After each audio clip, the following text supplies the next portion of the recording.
Good afternoon, everybody. Edward Kelly, your bankruptcy attorney here with another 3 minutes to financial freedom. And here's a question I get sometimes. What are all the various chapters of bankruptcy?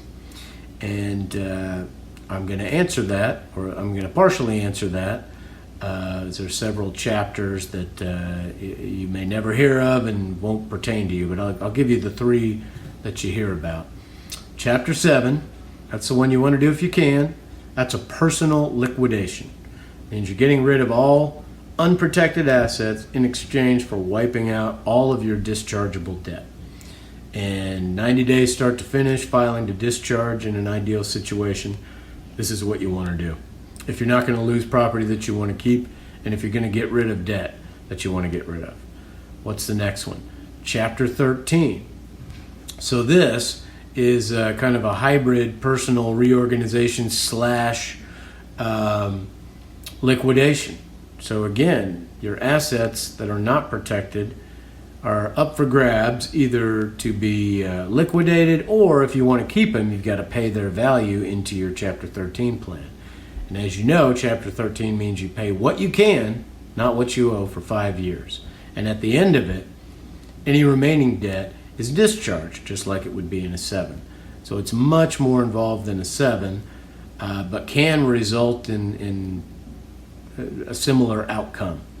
So when I say Chapter 13 is can be a personal reorganization, for example, that's if you're trying to save your home or save a car or something you're behind on, an asset that you're way behind on payments, but you want to force the lender to allow you to catch up.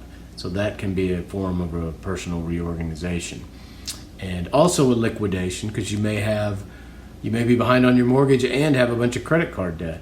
And maybe all of your disposable income, meaning what you can pay, is needed to catch up the house. Then all the credit card debt will be liquidated upon a successful completion of the plan.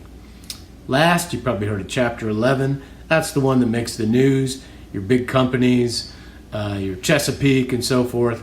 That is a business reorganization. So it is a whole other ball game. Can often take years, sometimes decades to complete. And that's when a big company basically teams up with its creditors, the people it owes money to come up with a plan to keep it alive and save it.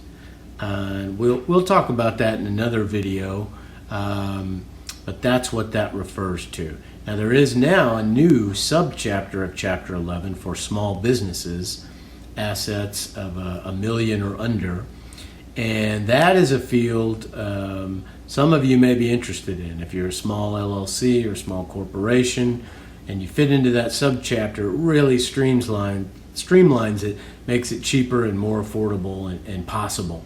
So if you want more information about that, we'll talk about that another day. You can also call me, and you can always reach me by email at edwardkellylaw, K-E-L-L-E-Y, law@gmail.com, or give me a call at 580-478-3130. We'll be back tomorrow with another 3 minutes to financial freedom. Thank you.